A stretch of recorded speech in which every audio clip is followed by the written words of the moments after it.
Hi everyone, today we're going to go over exam FM topic. First topic, time value of money.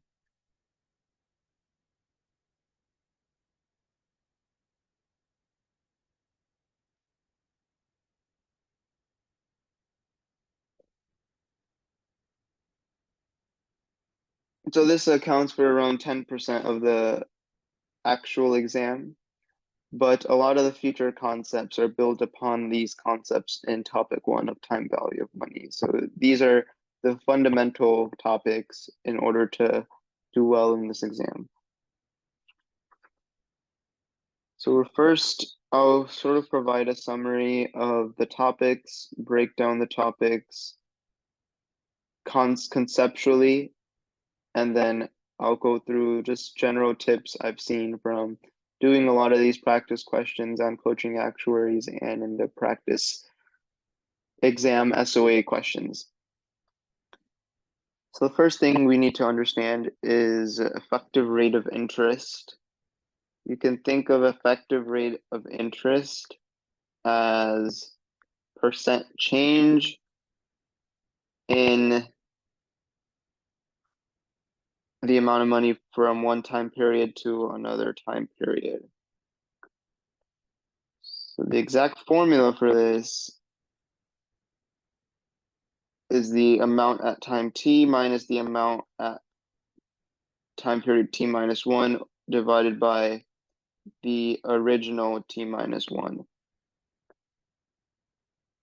So if I go from 100 at time 0 to 110 at time 1, that would be a 110 minus 100 over 110% increase.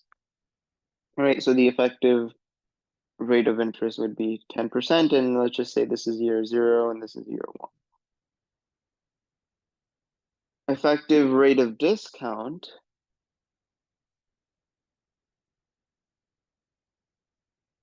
effective rate of discount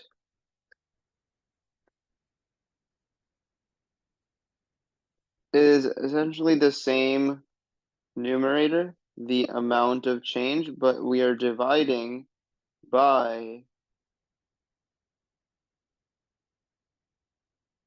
the current value. So in this case, it would be still the 110 minus 100, but we're dividing by 110. This is the rate of discount, and this is a rate of interest. And just in a general timetable, how this applies. Let's say we're at time 0, we're going to time 1, we're going to time 2. All right, if we're leaping forward in time, we're multiplying by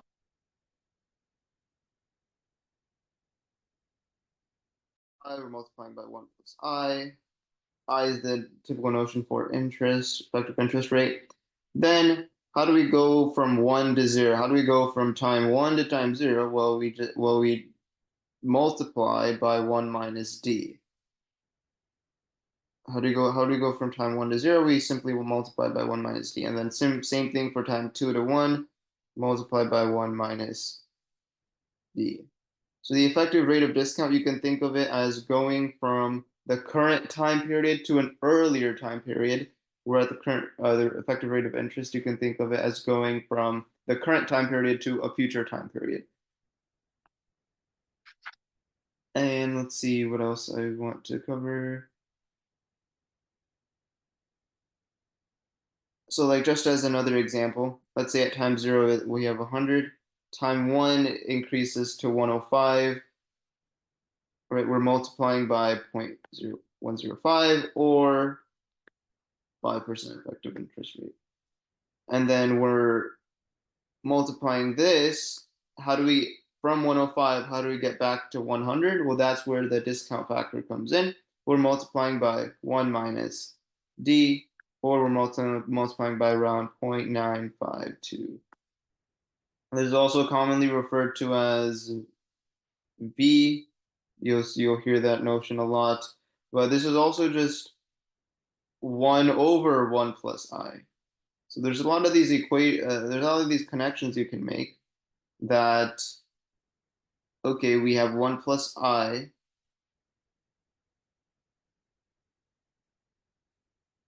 We have 1 plus I, that's the effective interest rate. Then we have, so this is the effective interest rate, right? Effective interest rate. Plus 1, technically. Then you can say, okay, 1 minus D, that's the same thing as V. That's the same thing as 1 over 1 plus I.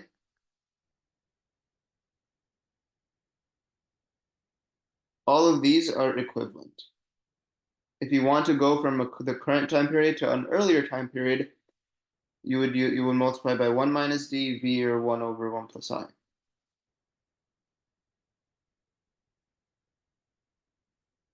Next, let's go to the idea of accumulating and discounting. So accumulating is when we apply this interest rate, right? We're trying to project a future time value from the current present value. So the current present value, again, 100. We're trying to, in the future, what would that look like in 1 year? Let's say the interest rate is 5%. So let's say year 1, we have 100. Year 2, what do we have? Year 2, we would have, let's just make this clear. So year 1, 100. Year 2, 5%, 105. That's what we call accumulating. And now for discounting, we're going from year 2, let's say 105, back to year 1.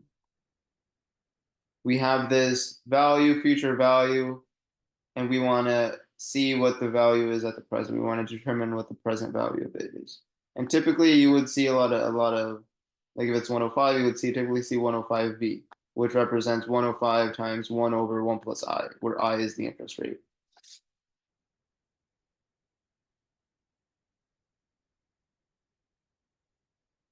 Next, we have the idea of nominal interest rate. So nominal interest rate, nominal rate of interest. Another way you can identify this, if it ever says like compounded monthly or like K number of times.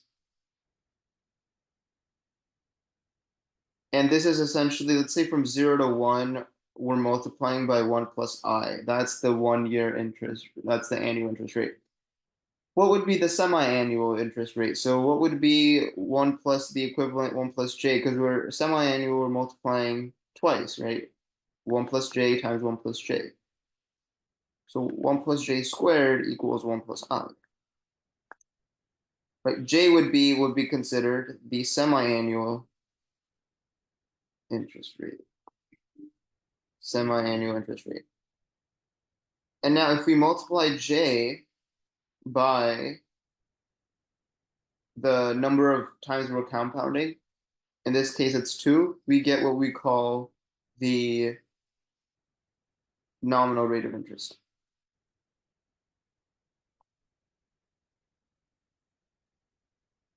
And so how do we get from the interest rate to the nominal rate of interest? First, we figure out, oh, what's the rate of interest within that period? So in this case, semi-annual. What's the semi-annual rate of interest? We get that by setting up this power equation, right? We're multiplying twice, and the multiplication should lead to the overall 1 year interest rate improvement, right? 1 plus I. So 1 plus J squared equals 1 plus I. Find J, multiply that by the number of times we're compounding. That's our nominal rate of interest. And a formula that you can just remember for this is 1 plus I. And this again is basically what I said here, equals 1 plus, where I over M is the nominal rate of interest, to the M. Where does this make sense, right? What we did here is we first found J and then multiplied it by the number of times we're compounding, right? So we're dividing by the number of times that we're compounding, and then we're raising it to the power, right? Which is essentially the reverse of what we did here. Okay. And let's see. So like if we just want to solve this, so let's just set up a general example. If we have 1 plus j to the k equals 1 plus I, right? Our j is just 1 plus I to the k minus 1, or to the 1 over k minus 1. Then our nominal rate of interest is actually just kj, which is just k 1 plus I 1 over k minus k, right?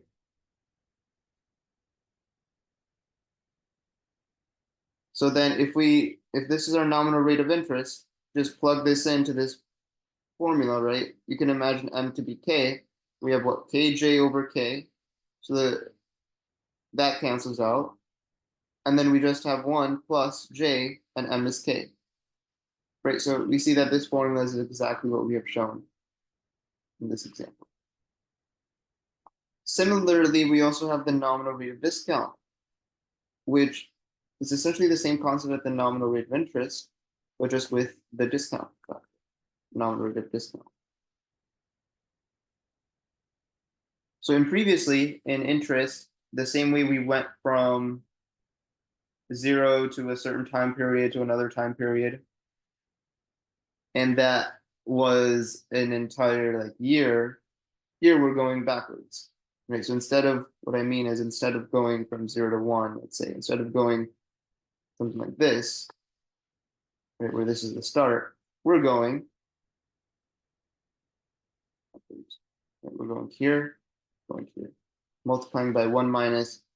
You can think of this entire discount rate as 1 minus d, like you're multiplying by 1 minus d to get from time 1 to time 0. Here you're multiplying it twice, you're multiplying 1 minus j twice, and you're figuring out j would be you can think of the semi-annual discount, effective rate of discount. Effective rate of discount. And then this is just 1 plus j, and then overall it's 1 plus I. Right, overall it's, let's say, overall 1 plus I. Yeah.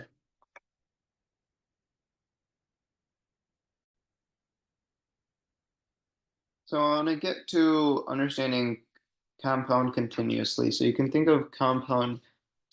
So we covered compound k times in a given year. All right, but what about if we want to compound continuously? Essentially, this means we want to compound every single instance. So this is what we call the force of interest.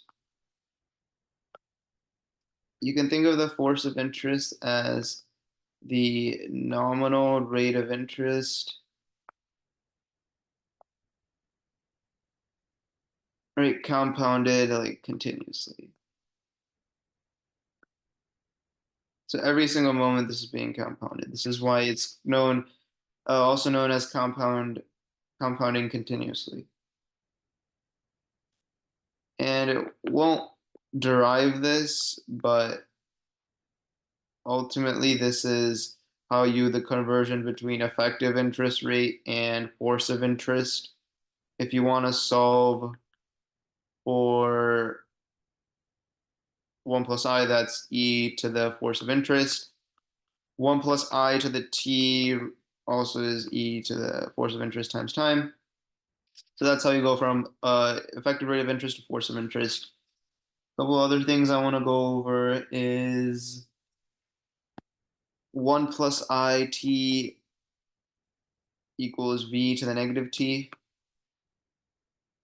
Right, so if we're at time, if we have x at time, let's say 3, and we want to bring it back to the current present moment value, how do we do that? Well, that's xv3 or x 1 over 1 plus I to the third, and that's xv3. And then if we want to go here back to time 3, then we just multiply by 1 plus I to the third.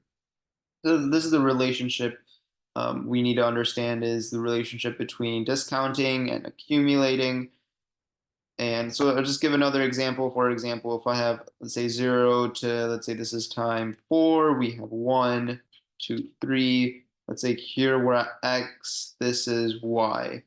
We want to bring this back to time 0. What's the present value at time 0? Present value at time 0. Well, we're discounting X 2 years. We're discounting Y 1, 2, 3, 4 years. So plus YV4. This is one way to represent it. And then, this is the way to represent present value of time 0. And then if we want to go back, again, we use our effective rate of interest. Another thing I want to quickly cover is just the general formula of everything we've covered here so far. Actually, before that, I want to go over simple interest. So simple interest, you can think of it as accumulating constant amount of interest each time period. So in this case, this effective rate of interest, we have a constant growth rate. That's not constant growth amount. So I go from 100 to 105 to whatever 105 times 1.05 is, right? We're multiplying here 1.05, multiplying here 1.05. In simple interest, it's a constant amount. So here this is 5. Here this is also going to be 5 to 110, right? This is not the same as this. Right? So in simple interest, our accumulation function is 1 plus IT. I is the interest rate. So in this case, if it's 5% in 2 years, it's going to be 10%, right? We're simply adding a constant growth amount, not a growth rate. Another thing actually I forgot to mention, I want to bring up, is the accumulation function is always A0 times AT. This is the accumulation function. Accumulation function. So in this effective rate of interest, it's 1 plus I to the t. This is the accumulation function. This is always the case. There are going to be certain times there's going to be functions for t in which you may have to solve for what's the accumulation function. And there could also be questions where the force of interest is actually a function of time. So in that case,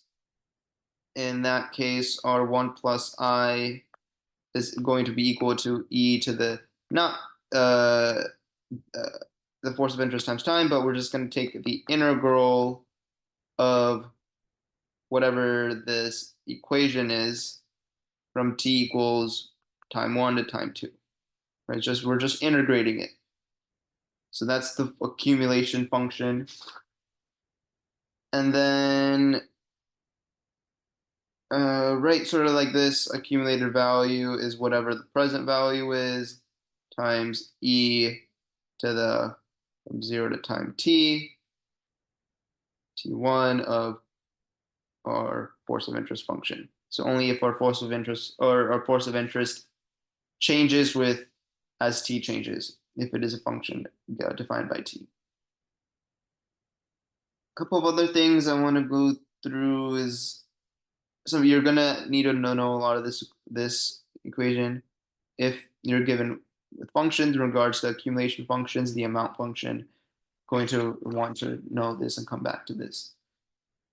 Also, just want to give a all-in relationship formula. So the accumulation function is 1 plus I to the t. This is the interest rate, which is also equal to 1 minus d to the negative t, or in other words, 1 over 1 minus d. So this is what you would multiply if you want to go from the current time to the previous time. So you want to go from previous time to the current time, you would multiply by the reciprocal of that.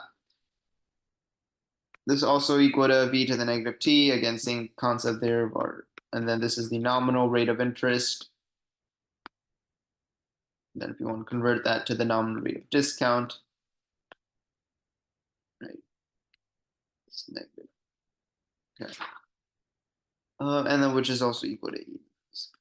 again, don't memorize this formula, but also try to understand the relationships as we've gone through this. So that's exam FM in a nutshell, just the overall concepts of it. I would recommend approaching this entire concept of interest rate, effective interest rate, by understanding the relationships, getting a nuanced understanding of how I relates to V, how D relates to V, how nominal interest rate actually works. Try to derive it yourself, try to come up with the entire concept yourself, try to teach it to someone else, try to develop more nuanced understanding, because this, although it is even 10% of the entire exam, a lot of the questions and a lot of the topics, actually, like probably all of the topics in the future sections rely on these core fundamental principles. So these are the core fundamental foundations of what you want to be, of what you will be tested on in future sections and what you will need to learn in future sections. This is a critical, important section to really develop a nuanced